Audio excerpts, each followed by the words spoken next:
We find ourselves in the desert section of Route 111. A cloaked and hooded figure walks silently through the sun-scorched sand, while beside them, a small Pokemon scuttles desperately to keep up. The heat is oppressive, and trainer and Pokemon alike feel like the midday sun is battering down upon them like a club, making each step harder than the last. However, neither trainer nor Pokemon has any intention of giving up when their destination is in sight. In the distance, they see the crumbling ruins of a ziggurat, which looks as though a sharp breeze could knock it over, but the Wanderer is certain that this is the place that they saw the others heading towards.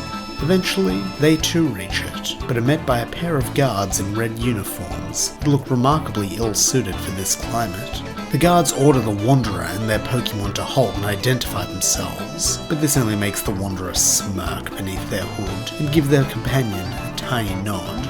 At once, the small Pokemon emits a flash of light that functions as a flashbang, blinding the two guards, while the Wanderer remains unaffected thanks to their go-goggles. This allows them to bring forth another Pokemon, who fires off a beam of energy which hits one of the guards squarely in the chest, while the Wanderer themselves dispatches the second with an uppercut to the jaw. As the two guards fall, the Wanderer beckons their Pokemon to follow, but before they can get more than 2 steps in, a klaxon alarm begins blaring. Scowling under their hood, the Wanderer orders their Pokemon to get on their shoulders and starts dashing deeper into the ruins. Unsurprisingly, more guards quickly materialize to stop this trio, but Flash, followed by Dragon Breath to knock them out or Ember to distract them with burning clothes, is enough to keep the defenders at bay. As each red-hooded figure falls, the same feeling of disappointment fills the Wanderer, and they worry that these bungles will be of no use at all if they can't even put up a simple fight. However, when they reach the central chamber, the Wanderer realizes that these pitiful defenses were all a ruse to lull them into a false sense of security, so they'd walk headlong into this trap. Instead of 1 or 2 grunts, 100 red-hooded figures are standing at the ready with high-level Pokemon at their side. At the back stands a tall, bespectacled man, with his hair cut into a red bob. He surveys the Wanderer coldly, before ordering them to surrender at once, since whatever they were trying to achieve has failed. However, this just makes the Wanderer laugh, and as she throws back her hood, Zinnia chuckles that what she wanted was the attention of the Team Magma boss, and it looks like she has it. Maxie, the bespectacled man, cocks an eyebrow, as if to demand she elaborate, and Zinnia is quite happy to comply, saying that she saw how effectively Courtney and her crew handled those Aqua thugs, so now she wants in. Maxie repeats the word "in" as a question, though with a look on his face that suggests the word tastes bad in his mouth. This doesn't seem to bother Zinnia, who nods, and with more than a little bravado adds that she wants to join Team Magma, since they seem to share her appreciation for the great Groudon. This at least Maxie seems to approve of, and he tells her that Team Magma does far more than simply appreciate Groudon. They revere it, and spend every waking minute striving for its return, so they can expand the land and create more space for people and Pokemon. With wry amusement, Zinnia says she wants the same thing, more or less, before bowing low, as if trying to demonstrate her sincerity. Maxie seems unmoved by the gesture, but austerely states that she will have her wish, which makes Zinnia smile and promise the Team Magma boss that he won't regret it. With a tone as dry as the desert all around them, he replies that for her sake, that had best be the truth.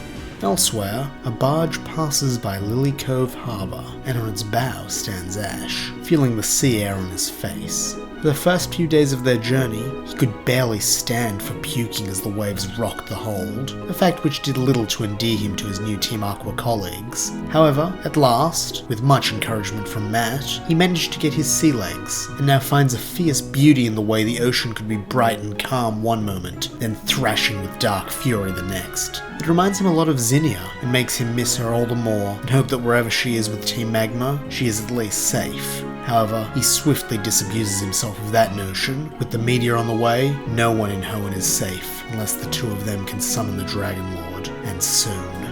His thoughts are then interrupted by a hard clap on the back from one of Matt's giant hands. Boisterously, the Team Aqua admin chuckles that he's glad his little bro got to join them on this voyage, since the open sea is a great metaphor for the Team Aqua way of life. Since a man alone will drown, will be blown so far off course that he'll never see home again, but a group united in a goal, and loyal to each other, and to their skipper's vision can do great things, like cross even the most turbulent ocean. This Ash can agree with. having been raised on the values of duty and sacrifice for the good of the collective. And when Matt sees him smile, he cheers that he knew the kid would get it. He then adds that it's good timing, since they're coming into port. Then, to Ash's surprise, he sees that one of the giant rocks jutting out of the water has split in half, revealing a cavernous entryway large enough for the barge to pass through. Inside is a fully furnished harbour, with the skull and crossbones A of Team Aqua on the walls. As the barge pulls into dock, a man so bald that he doesn't even have eyebrows is waiting for them. He flags down Matt, who returns the hearty wave and yells down that he caught a big one this time, before lifting Ash up and playfully thrashing him around like a fish. Despite the fact that he is undercover and now deeper still in enemy territory, Ash can't help but laugh at the free-spiritedness of this, but the bald man doesn't seem quite as amused, giving the boy a cold, judging look.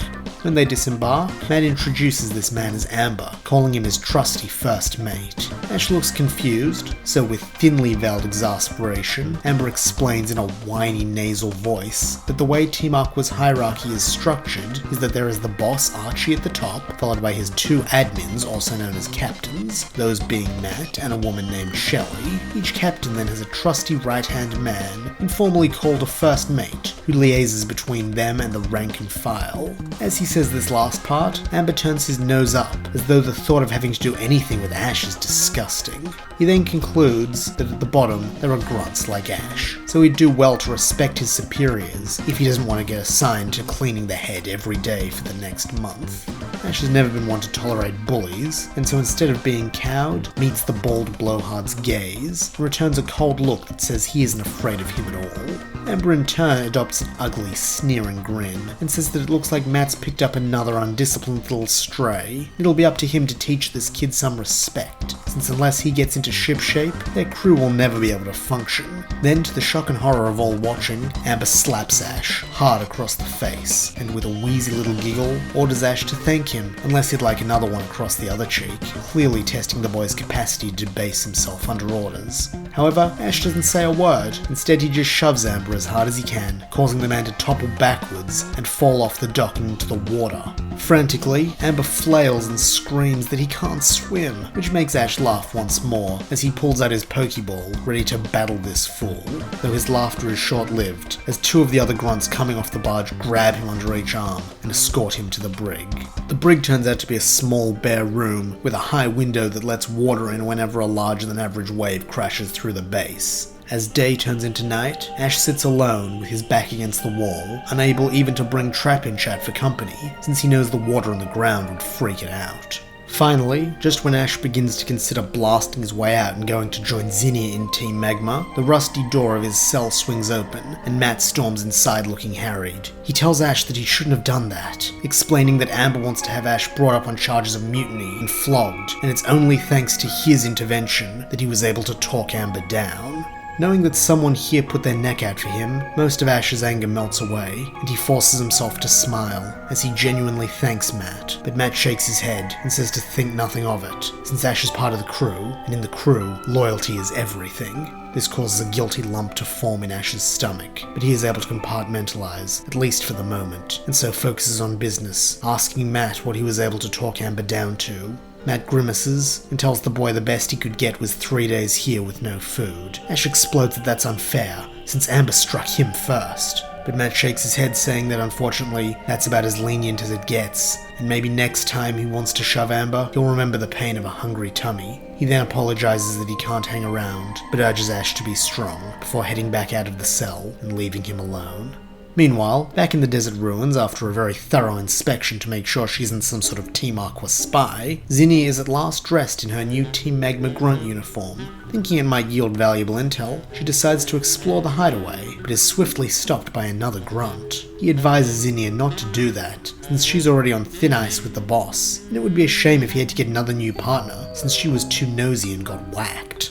Zinnia gives him one of her lopsided grins and raises her eyebrows as if to ask what business of his that is, to which the man gives an easy smile and says that his name is Pike, and as the next most junior grunt, it's become his job to keep an eye on her. Zinnia forcefully says that that's unnecessary. Pike is persistent, saying the orders came from the boss himself, so it can't be helped. And besides, they're going to be going on a lot of missions together, so they might as well try and be friends.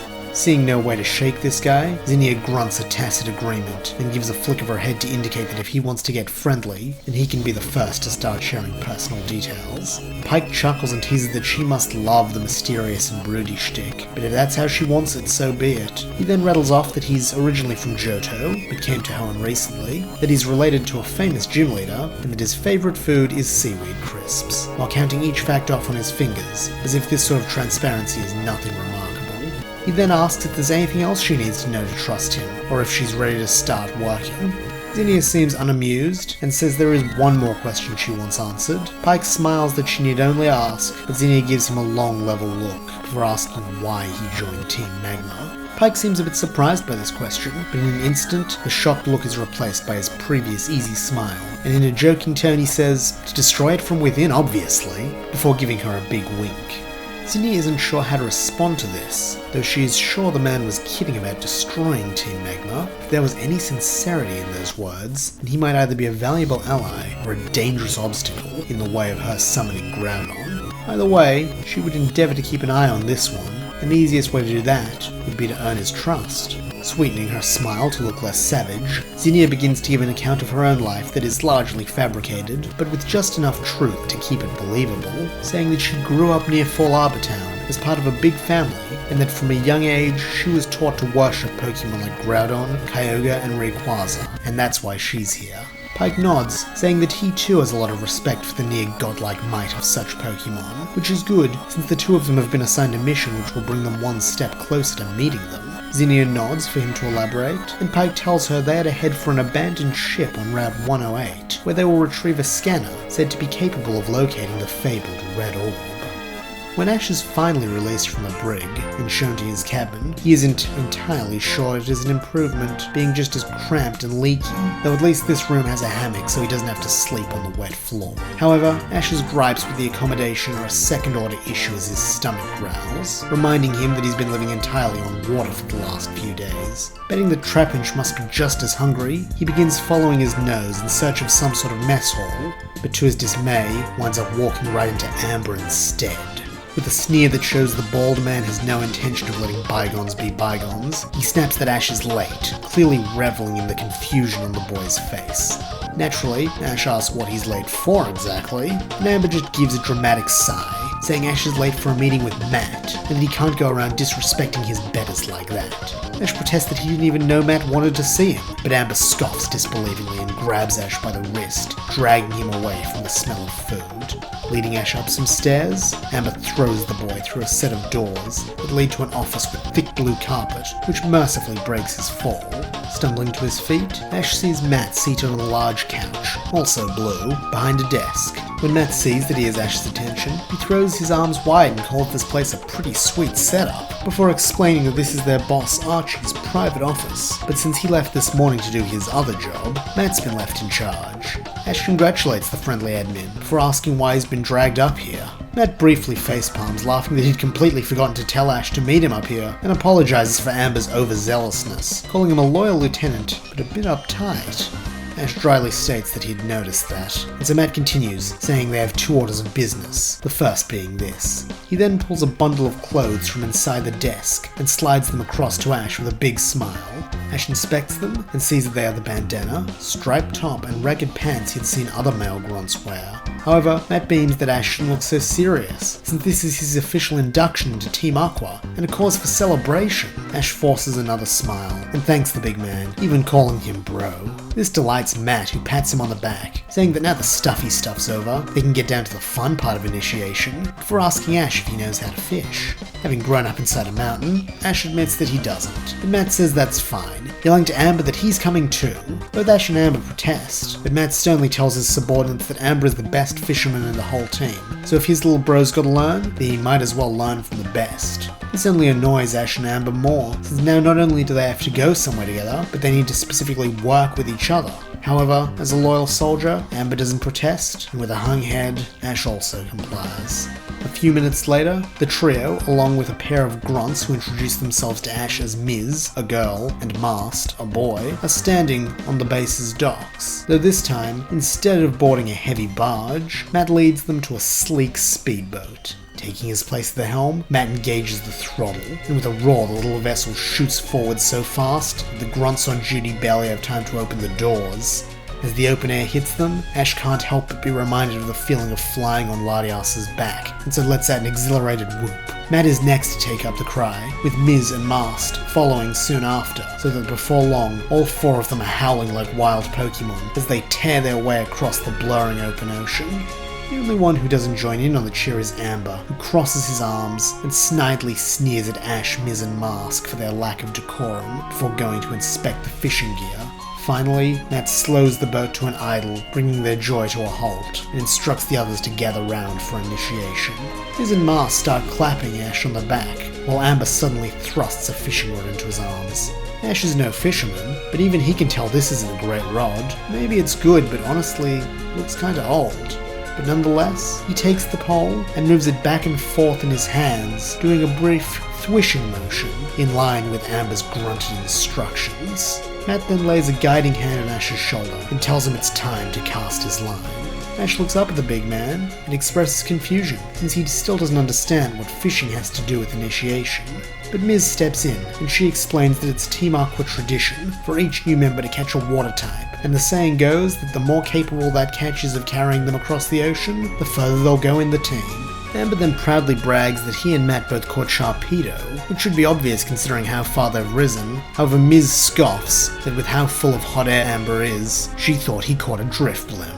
This turns Amber's face red, and he calls her insubordinate, threatening to have her keel hauled. However, Matt tells them to knock it off, since this is a happy occasion. He just wants to hang out with his bros. Miz teasingly asks if she's one of his bros, or if she's exempt and so can keep poking at Amber. But Matt chuckles that of course girl bros are still bros, and she's one of his best bros, so that means she'd best stop poking at Amber and let Ash fish.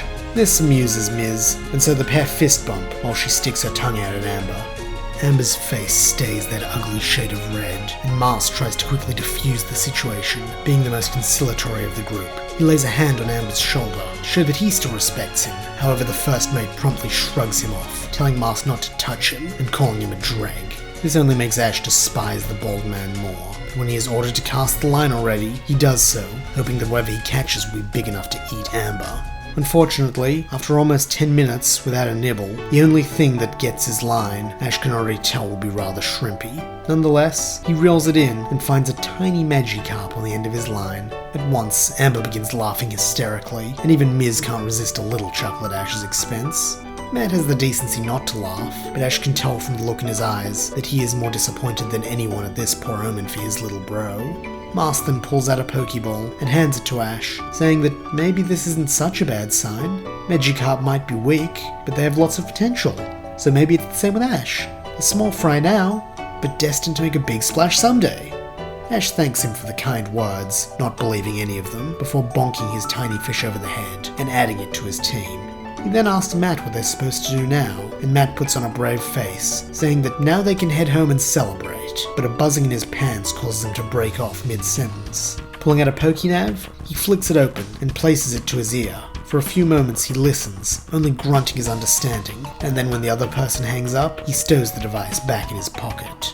The admin then addresses his crew, informing them that there's been a change of plans, since Archie just got a tip-off that there's a device that could lead them to Kyogre's blue orb, and since they're the closest to its position, they're on pickup duty. The four subordinates nod their understanding, and Matt returns to the helm. Meanwhile, heading towards the same destination but at a much higher altitude, Zinnia and Pike find themselves hidden in the hold of a cargo plane, bound for Rustboro City. Despite being the largest and fastest craft Zinnia has ever been on, it still seems too slow for Pike. Throughout the trip, Zinnia has caught pacing, as if he is used to faster travel. However, there is little she can do about this for the time being, and so socks away that piece of information with the other tidbits she's been collecting about her partner. She still very much doubts that she can trust him, but for now, they're stuck together, so they'll just have to use each other, and trust it's in the other's best interest to keep them alive.